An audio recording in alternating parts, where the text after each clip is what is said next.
Hey, what's going on, guys? Alex with NBC 11 Alive, Team 1-1, born to compete. You see who I got here with me, man, and if you don't know him, look, the former coach, can I say this, okay? The former coach at Redan High School. His team has done some amazing jobs out there on the diamond. Alex Wyche, minority baseball prospects. What's up, homie? What's going on, man? Man, bring it on over here, man. What's up? Good to see you, man. Yes, sir. Yes, All right, sir. look, I love what you've done, and we're going to get into it. I'm just a fan of your work, man. Sure. So this is, for those who don't know about you, just give them a brief little history. As they say, give them your resume real quick. Yeah, I just give a short spiel, man. I was the head coach at Redan High School for the last 6 years.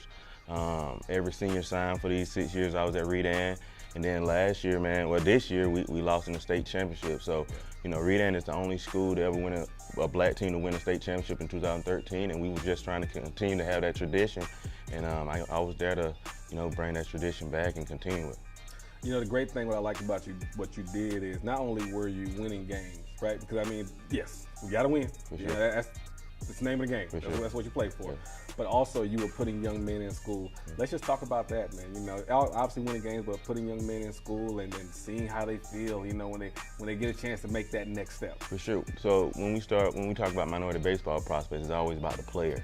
So you know, when you're in a high school, you're a teacher for 12 years. You gotta love kids. Yeah. You ain't got no choice. You're not making a lot of money, but you gotta love the kids and really care about the kids. So you know, being at Redan, it just taught me a lot. You know, like I say, every senior sign, it wasn't because every senior was just a big-time guy, because, you know, that team around Redan really cared about the kid and put him in the right situation to be successful. So when I started minority baseball prospects, I said, why would I just help 30 when I can help out the whole country? Yeah. Hey, let's go into that. Minority baseball prospects. You guys have put together an amazing event, and I'm gonna let you dive more into it. Yeah. But you already said kind of what made you start it. But just dive more deep into that. What made you start it and push forward with that from there? You know, with minority baseball prospects, man, you know, with Atlanta being the mecca of baseball right now, with you know, with Tamar Johnson, Andrew Jones, you know, getting drafted. You know, our first year was in COVID. You know, when COVID hit, it was nothing out but perfect game, and really us going to view players for recruiting. So, you know, our first event, you know, we had an All-American game, and, you know, I just invited these guys on social media, and then I had the #1 player in the country as a junior and the #2 player in the country as a junior. And I was like, dang, we got something. You know what I mean? So we started there, and then, you know, transformed now, man. Year 2, you know, this is our second year doing our HBCU All-Star game, man, and we went from the Hoover Met, where the SEC is played, to now, man, we at the world champ Braves Stadium, man, so you can't ask for nothing better. Tell me about that relationship with the Braves, because obviously there has to be some conversations that happen, you know, to make something like that happen, and how open they were to accepting the event that you have going on. Because at the end of the day, it's good baseball. Yeah. So let's talk about that. So when you talk about the Braves, they're one of the best MLB teams that really, you know, care about the community and do great things in the community. With Marquise Grissom League supporting it, you know, when just doing Gresham Park was really big in the Redan community. You know what I mean? So it was an easy partnership for us to really go in and dive in with the Braves to help them with their initiative to, you know, enrich minorities and just the poverty in Atlanta and help them to understand baseball. And then our initiative just to help everybody in the country that's minority in the game of baseball and create that platform for them, for the whole world to see. All right, day one, you had the gala, doing your thing. Tell me about it. Man, the gala was great, man. You know, last year was great, but this year, you know, we had 60 guys. You know, from every HBCU, they had a baseball team. And then this year, what was so crazy, we added our women. You know what I mean? So we added our softball girls. So just to see those two merits together and see the parents and just see them being appreciated as an HBCU player, man, just was really big. Day 2, you got the home run derby, you have the kids clinic, as they say with the youth baseball clinic. Let me make sure I put that right. Tell me about that, man, because I know seeing the next generation, you get so excited, right? And then you go from being excited to seeing the next generation to obviously, hey, let's get excited, let's compete a little bit with the home run competition. Our guy Reggie's out there actually covering it tonight. So let's talk about that. So, you know, we started off early this morning with the career panel. Right, we wanted those guys to not just do baseball while they're here for these 3 days. We want them to enrich them on how to get a job.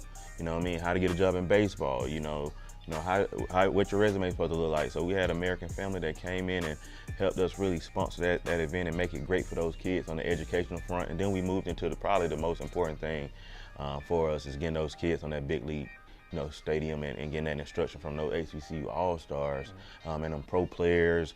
We had over 600 kids in one location, that minority with other minorities. It was just crazy just to see the vibe, and we put in that hip hop and baseball and all that, and then the kids love the clinic, right? Okay. But the home run derby is something that they love, They all sitting there, are in the outfield catching balls. Man, you think instruction is big, but them catching fly balls and diving around the field, and then watching the World Series and actually being on the field was really crazy, man. We just finished up with the home run derby, man. Gabe Vasquez of Texas Southern just destroyed the ball, man. Hitting it off the chop house, man. It was a great experience.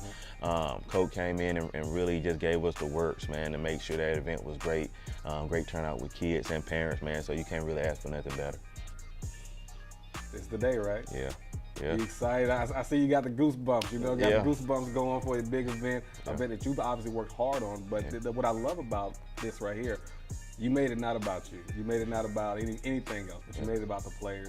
So let's talk about tomorrow. Man, tomorrow we mixing everything that Atlanta vibe to the ballpark. So we're doing homecoming at the ballpark. So from 4 to 7. We got 100 vendors. Thank you to Black Expo. Just vendors everywhere. Now you got me excited about homecoming. I might pull up. Man, you went to Fort Valley. Fort Valley. We got a good homecoming. That's what I'm saying. That's what we got. We got the greets. We got a step show. We got bands. We got music. We got the fun area that they created. Truist, man. It's just so great. They got the whole kids area, and then over this side is gonna be the grown folks area where you got vendors, you got music, you got everything that you can kind of ask for, that real HBCU vibe. And then, man, we piling them into the stadium, trying to pack out the stadium and have that big old game with all these great players and all these scouts just coming to see great talent. I'm excited about it, man. Well, look, tell everybody where they can find you, first off on social media, and then let's talk about where the game is at, what time, all that good stuff. Give them all the information they need. Yeah, you can find us at MVP Takeover on all our social media. We got one of the biggest social media platforms in the country. And then minoritybaseball.com. You can go and get your tickets. You can go view our other events. This is just one of our big events, man, but we do stuff all around the country to make sure we touch every kid. So make sure you go to minoritybaseball.com and check out our website. You'll see a red ribbon. Click on that ribbon, man. You'll see the whole page for the HBCU game, where you can be a vendor, where you can get a suite, everything, man, that you need for the HBCU vibe. And come out, man, and have fun, man. Let's have fun at the ballpark. Let's bring it back to the old days. Well, look, I'm going to be out there. I'm going to convince Rick, Maria, Reg, everybody to come on out and have a great time. Make sure you catch it. It's going to be a fantastic event, the HBCU All-Star Game. You heard about the event and all the great things they had going on. My guy, Alex Wyche, Minority Baseball Prospects. He's as good as they come, man. Make sure you catch us. NBC 11 Live, Team 1-1. We're born to compete. And of course, like I said, I mentioned them earlier, Reggie, Maria, Jeff Hosier, and the crew. Take care, guys.